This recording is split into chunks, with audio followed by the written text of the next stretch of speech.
যদি কোনোবাই যাব খুজিছে তোমাৰ জীৱনৰ পৰা, তেওঁক যাব দিয়া।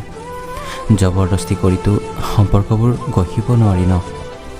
কিবা এটা পাৰি খাবলৈ যে শিলগুটি দলিয়াবই লাগে বুলিতো কোনো কথা নাই। অনুভৱবোৰ সলনি কৰিবলৈচোন বহুত কিবা কিবি সলনি হৈ যায়। যদি এই পৃথিৱীখনত সুখী হৈ জীয়াই থাকিব বিচৰা ন, তেতিয়াহ'লে এটা কথা মনত ৰাখিবা যে তুমি কান্দিলেও কাৰো একো নহয়। প্ৰতিজনে সেইজনক বিচাৰি আছে যিয়ে একো নক'লেও সকলোবোৰ বুজি পায়। কিন্তু সঁচা কথাটো এইটো যে এই দুটা কথাই কিমানটা সম্পৰ্ক ভাঙি যোৱাত সহায় কৰিব পাৰে। নিজৰ মৰম তেওঁৰ কাৰণে বচাই ৰাখিবা যোনে তোমাৰ মৰমক সন্মান জনায়। তোমাৰ আধৰুৱা প্ৰেমে এটা ধুনীয়া জীৱন বৰবাদ কৰি দিয়ে। প্ৰথমে প্ৰমিছ, তাৰপিছত বিশ্বাস, তাৰপিছত প্ৰতাৰণা আৰু তাৰপিছত ঘৃণা। আজিকালিতো এনেধৰণেই প্ৰেমবোৰ চলে। কিছুমানে নিজৰ যশস্যাৰ বাবে কিজানি কিমানটা সম্পৰ্ক যে হেৰাই দিয়ে।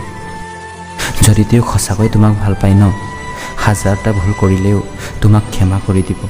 আৰু যদি এৰি যাবই বিচাৰিব, তোমাৰ সাধাৰণ এটা ভুলৰ বাবেও এৰি গুচি যাব।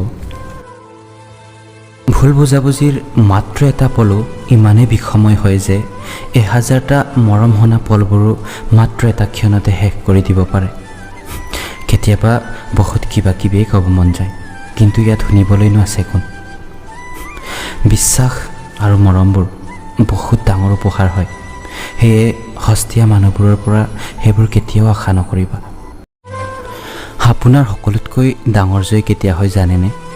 যেতিয়া তুমি তেওঁক নীৰৱে মাফ কৰি দিবা, যোনে তোমাক সকলোতকৈ বেছি দুখ দি আছে।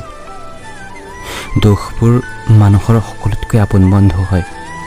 যেতিয়ালৈকে লগত থাকে বহুতো কথাই শিকাই যায়, আৰু যেতিয়াই এৰি গুচি যায় বহুতো সুখ এৰি থৈ যায়।